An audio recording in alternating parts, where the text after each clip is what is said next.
তো ইতিমধ্যে কিন্তু রাজ্যে একটা তোলপাড় চলছে যে ২৬,০০০ চাকরি চলে গেছে। এখানে কিন্তু অনেক শিক্ষক-শিক্ষিকা বাদ হয়েছে। আরো একটি খবর কিন্তু চলে আসছে যেখানে কিন্তু ৬৫,০০০ কিন্তু শিক্ষক-শিক্ষিকার চাকরি চলে যেতে পারে। এরকম কিন্তু একটা আশঙ্কা দেখা যাচ্ছে। তার মধ্যেই কিন্তু ওয়াকফ বোর্ড, এখানে মুসলিমের একটি বোর্ড রয়েছে, সেই বোর্ড কিন্তু কারেকশন করা হয়েছে। এবার ২০২৫ কিন্তু সেটাকে কারেকশন করেছে মোদী সরকার। এখানে আগের যে নিয়মগুলো ছিল সেগুলো নিয়ম কিন্তু অনেকটাই পরিবর্তন হয়েছে। এ নিয়ে কিন্তু অনেক যারা মৌলবাদী রয়েছে তারা কিন্তু বিভিন্নভাবে এখানে সাধারণ মুসলিমদের কিন্তু প্রভাবিত করার জন্য উস্কানি দিচ্ছে। তো ওয়াকফ বোর্ড সম্বন্ধে প্রথমেই আপনাকে জানতে হবে কি রয়েছে এবং এর যে কারেকশনটি হয়েছে বা এখানে যে সংশোধনটি হয়েছে, কি সংশোধন হয়েছে অবশ্যই কিন্তু আপনাকে জানতে হবে। তারপরে কিন্তু সেই বিষয়ে আলোচনা করতে হবে। তো প্রথমেই আমি আপনাদেরকে জানাচ্ছি এই ওয়াকফ বোর্ড কবে এখানে স্থাপন হয় এই ভারতবর্ষে সেটাই কিন্তু আপনার জানা প্রয়োজন রয়েছে। ১৯৫৪ সালে ওয়াকফ বোর্ড কিন্তু এখানে স্থাপন হয় ভারতবর্ষে। সেই রকম কিন্তু পাওয়ার ছিল না ওয়াকফ বোর্ডের আন্ডারে। তারপরে কিন্তু সেটাকে সংশোধন করা হয় কংগ্রেসের আমলে। ১৯৯৫ সালে সেটাকে কারেকশন বা সংশোধন করা হয়। তারপরে কিন্তু এক সত্ত্ব পাওয়ার দেওয়া হয় এখানে ওয়াকফ বোর্ডকে। এরপর থেকে কিন্তু জবরদখল শুরু হয়ে যায়। সাধারণ মানুষদের কিন্তু জমি ওয়াকফ বোর্ড এখানে জবরদখল করে নেয়। যে জমির উপর হাত রাখবে সেটাই নাকি ওয়াকফ বোর্ডের আন্ডারে হবে। সেখানে কোনো রকম কোর্টে কিন্তু সেটার মামলা শুনানি হবে না এবং সেই মালিকরা তাতে কিন্তু অনেকেই শোচনীত হয়েছে এবং তারা কিন্তু অনেকেই কিন্তু নিজের জমি হারিয়েছে ওয়াকফ বোর্ডের ফলে। এর ফলে তাদের যে সম্পত্তির পরিমাণ সেটা কিন্তু ৯,৫৪,০০০ একর পর্যন্ত পৌঁছেছে এবং ৮,৫০,০০০ এখানে কিন্তু তাদের ওয়াকফ বোর্ডের আন্ডারে বাড়িঘর রয়েছে। আপনারা জানেন সবাই কিন্তু ভারতবর্ষে যারা রয়েছে গণতন্ত্রকে বিশ্বাস করে তারা কিন্তু প্রত্যেকে বিভিন্নভাবে কিন্তু ট্যাক্স প্রদান করে এবং ওয়াকফ বোর্ডের আন্ডারে যে সমস্ত জমি ঘর বাড়ি রয়েছে তারা কিন্তু কোনো রকম ট্যাক্স পে করে না। এর ফলে কিন্তু প্রত্যেক বছর কিন্তু ১.৫ লক্ষ কোটি টাকার যে লোকসান সেটা কিন্তু ভারত সরকারের হচ্ছে। তারপরে কিন্তু সাধারণ মানুষ এই ট্যাক্সের টাকা যাতে না পাচ্ছে সেই কারণে কিন্তু ভারতবর্ষের অর্থনীতিটা অনেকটাই কিন্তু অবনতি পড়ে গেছে। তার ফলে কিন্তু ভারত সরকার নতুন একটা সিদ্ধান্ত নিয়েছে ওয়াকফ বোর্ড যাতে সাধারণ গরিব মুসলিম বা অন্য ধর্ম থেকে আসা সাধারণ মানুষের জমি যাতে নিজের করে নিতে না পারে এবং যে ধনী সম্প্রদায়ের ওয়াকফ বোর্ডের আন্ডারে রয়েছে তারা কিন্তু বিভিন্ন ওয়াকফ বোর্ডের আন্ডারে যে জমি ঘরবাড়ি রয়েছে সেগুলো কিন্তু ভাড়া দিয়ে নিজের পকেট ভরছে। এ থেকে বিরত রাখার জন্য সাধারণ মুসলিমকে যাতে আরো উন্নতি করা যায় সেই ক্ষেত্রে কিন্তু ভারত সরকার মোদী সরকার নতুন বিল এখানে নিয়ে এসেছে যার ফলে কিন্তু ওয়াকফ বোর্ডের যে বিল সেটা কিন্তু সংশোধন হয়েছে ২ এপ্রিল কিন্তু এটা সংশোধন হয়েছে ২০২৫। এই যে ওয়াকফ বোর্ড সেটার কিন্তু সংশোধন করা হয়েছে। এই ওয়াকফ বোর্ডে কোন কোন বিষয়ে সংশোধন করা হয়েছে প্রত্যেকটি বিষয় কিন্তু আপনাদের সামনে তুলে ধরছি, অবশ্যই কিন্তু ভালো করে শুনবেন এবং আপনারা জানেন যে এখানে ওয়াকফ বোর্ডের আন্ডারে যেহেতু অনেকগুলো জমির পরিমাণ রয়েছে ঘরবাড়ি রয়েছে তারা কিন্তু যে ইনকাম তাদের ইনকাম হওয়া উচিত কিন্তু ২২,০০০ করোড় টাকা, সেটা হচ্ছে না, তার পরিবর্তে হচ্ছে ২০০ করোড় টাকা।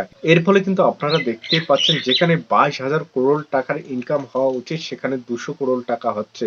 তার মানে এখানে ২,০০০ কোটি টাকা কিন্তু যে সমস্ত ধনী এখানে ওয়াকফ বোর্ডের আন্ডারে রয়েছে তারা কিন্তু সেই যে মুসলিমরা রয়েছে তারা কিন্তু লাভ করছে এবং গরিব যে মুসলিম শ্রেণীর লোকেরা রয়েছে তারা কিন্তু অবনতি হচ্ছে তাদের। তো এখান থেকে কিন্তু বোঝা যাচ্ছে ওয়াকফ বোর্ডকে কংগ্রেস সরকার যখন কিন্তু ক্ষমতায় আসে তারপরে ওয়াকফ বোর্ডের কিন্তু পাওয়ার বাড়িয়ে দেয় এবং তারপরে ২০১৪ সালে যখন যাওয়ার সম্ভাবনা রয়েছে কংগ্রেস পার্টির তখন কিন্তু আবারও কিন্তু দিল্লির ১২৩টি এখানে মূল্যবান জায়গা ওয়াকফ বোর্ডের আন্ডারে দিয়ে দেয় যাতে মৌলবাদী মুসলিমরা তাদেরকে ভোট দেয় এবং তারা কিন্তু জয়যুক্ত হয়। তার ফলেও কিন্তু ২০১৪ সালে কংগ্রেস হেরে যায় এবং তার ফলে কিন্তু মোদী সরকার এখানে ভারতবর্ষের প্রধানমন্ত্রী হিসাবে স্বীকৃতি পায়। তাও কিন্তু কোনো রকম এখানে প্রভাব ফেলতে পারেনি কংগ্রেস সরকার। এবার ওয়াকফ বোর্ডে যে সংশোধন বিল পাশ করা হয়েছে ২০২৫-এ সেই সংশোধন বিলে কি কি নিয়ম জারি করা হয়েছে তো প্রত্যেকটি বিষয়ে আলোচনা করছি।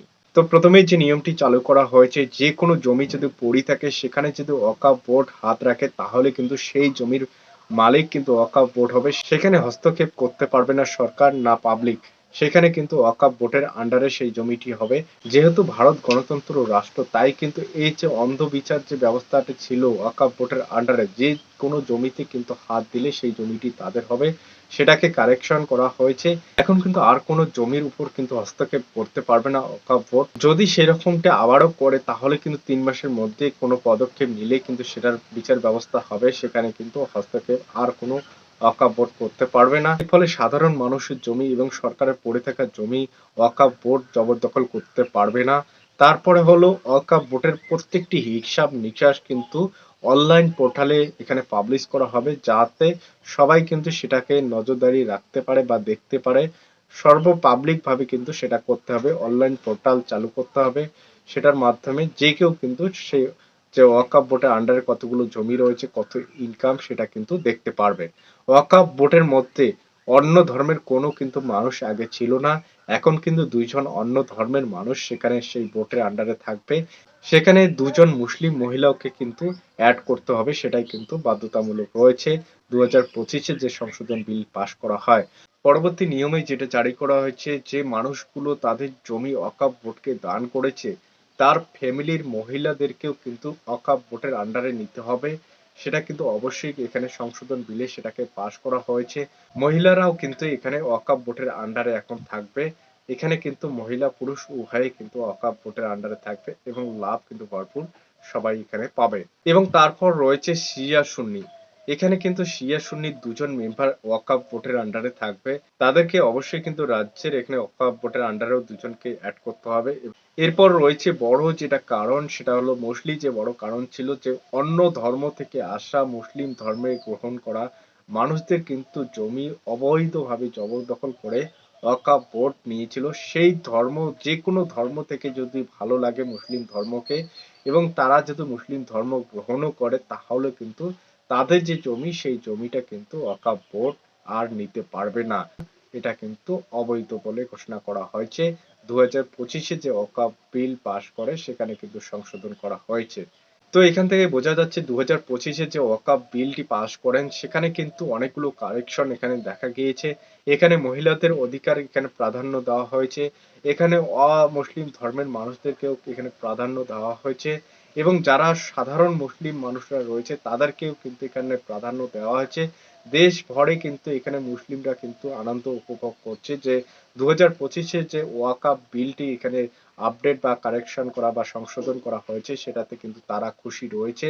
যারা মৌলবাদী রয়েছে, যারা এখানে কিন্তু ওয়াকফ বিলের যে ভরপুর লাভ ওঠায় যে সমস্ত মানুষ রয়েছে, তারাই কিন্তু এখানে উস্কে দিচ্ছে যে ওয়াকফ বিল যে সংশোধন করা হয়েছে সেটাকে কিন্তু আরো কিন্তু জটিল করে দেওয়া হয়েছে, মুসলিমদেরকে কিন্তু অবহেলা করা হয়েছে, এরকম কিন্তু বিভিন্ন মতবাদ প্রকাশ করা হচ্ছে অনলাইনের মাধ্যমে।